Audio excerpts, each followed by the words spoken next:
Travis. Hey, you. Good to see you. Good to see you, Stephen. Great to see you.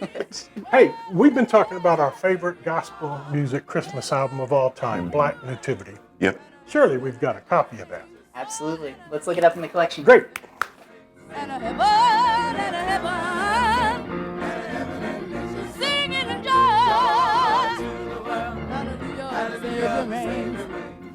This is it. One. Yep. Enjoy. All right.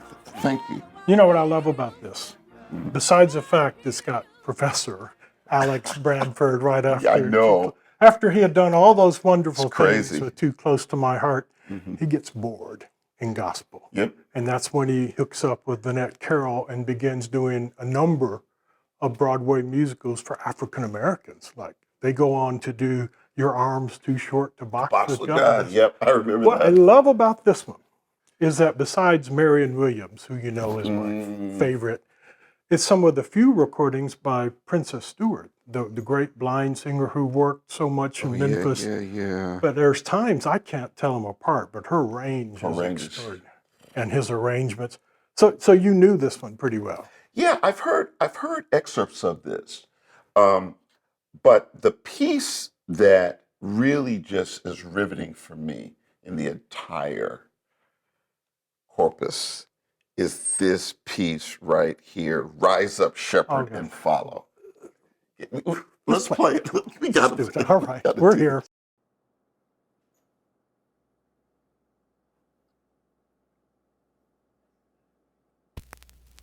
Rise up, shepherd, and follow. Rise up, shepherd, and follow. Rise up, shepherd, and follow. There's a star in the east on Christmas morn. Rise up, shepherd, and So, when was Black Nativity born? Well, the great Langston Hughes had this idea for years. He wanted to make a gospel play on Broadway. Yeah. He wanted to use gospel artists, gospel arrangers, and tell the whole birth nativity stories from Matthew Right. using old spirituals and then some classic Christmas songs like Joy to the World. No, come on, you faithful. Oh, come all you faithful. And it took a long time to get it done, but Vinette Carroll finally gets it, and they go on Broadway in late 1961. It doesn't do great, but it goes to London and tears it up and becomes incredibly influential. Well, there are Black Nativity presentations all over America. And people are coming up with their own versions of these pieces. I'm particularly interested in the Rise Up, Shepherd, and Follow. And I want to play a little bit of that and what's going on. Do you mind? Oh, man, I love it. Yeah. But you know, we don't get The Wiz, we don't get The Lion King if we don't do Black Nativity. And we don't get how far ahead these artists were in their time. Yeah. So, follow, follow, follow, follow. Rise up, shepherd, and follow. So musically, it has this pentatonic sound. Okay. And there are only 7 chords basically used in this entire arrangement.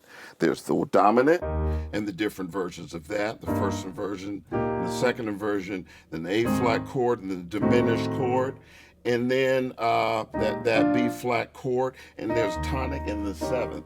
So there's a star that's born in the east on Christmas morn. Rise up, shepherd, and follow. It will lead you to a place where the Savior's born. Rise up, shepherd, and follow. And there's this vamp. Follow, follow, follow, follow. Rise up, shepherd, and follow. And that was so indicative of the style at that time. Yeah. But I would imagine today, what would they do with that? Oh, Well, rearranging a gospel. that same song. Yeah. Like what? Like, for How example, would you do it? I would do something like this. Well, I would change change the patches a little Okay. bit. And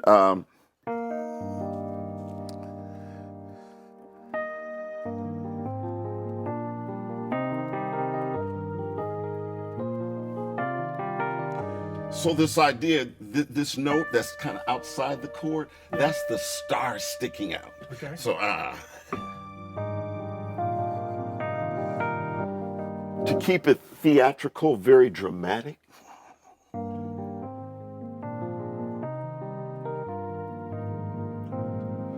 there's a star in the east on Christmas morn. It will lead to the place where the Savior's born. You can leave your ewes and leave your rams. You can leave your sheep and leave your lambs. Follow, follow, follow, follow. Very dramatic. Follow the star. So I could see something like that done, yeah. very Robert Glaspery, and a little hint of jazz and fusion, because in theater today, they fuse gospel with jazz and hip hop. And this piece is very theological, though. There's a whole lot going on. There's Black a lot Nativity. going on. Have you ever sat and kind of worked it out in your head what Hughes is trying to say? I think the idea of who are you going to follow, rise up, there's a star in moving up north. You know, there are these other spirituals that speak about rising up and going north. You know, this idea of freedom and liberation, because there were struggles in those days as well. 61. Absolutely. And so the idea of who are you shepherding? Who are you following? Who's following you? There's all of that. Those biblical and theological ideas are always happening in Black worship. For example, the idea of why I wrote this arrangement where there's this movement following, moving upward. Yeah. And in the original arrangement, there's this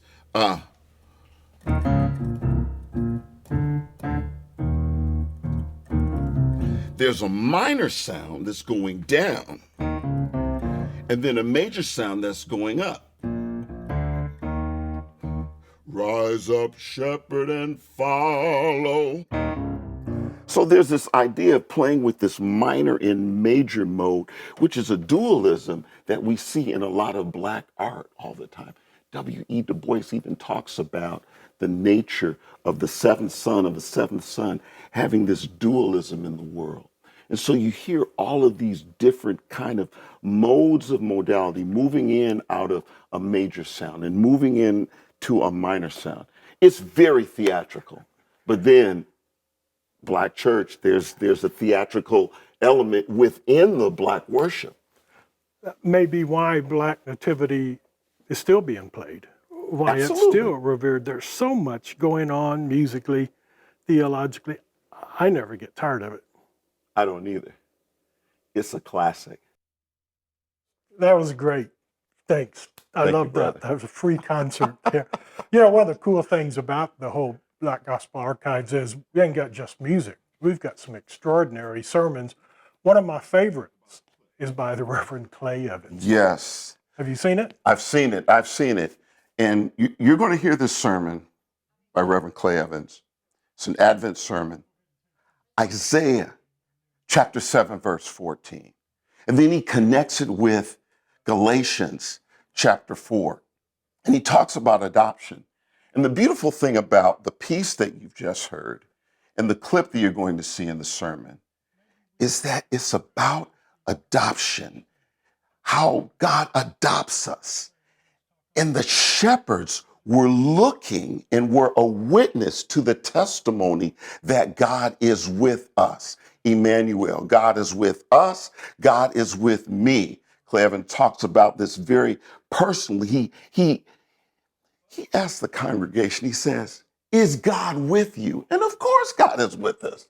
God is right there. And what is amazing here in this clip is how he turns the term of Emmanuel into this idea of adoption. Check it out.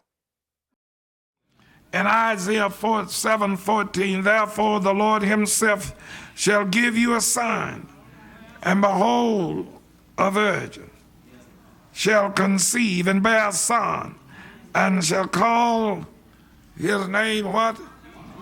No, that's not the one. You're talking about 9 and 6.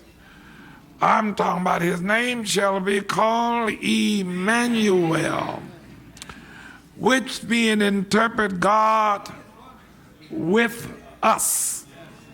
Let me hear you recite that one. And his name shall be called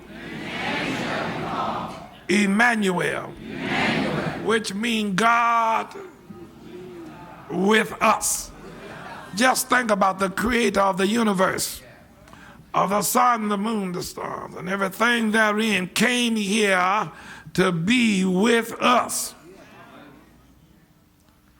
And after Jesus went back to glory at the right hand of the Father, he said the Comforter would come and be with us, in us, to lead, to guide, and direct. Just think about he who is eternal, all-wise, and all-powerful, and knows all, that he is with us.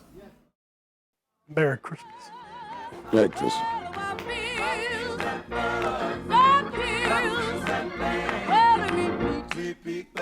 Why don't you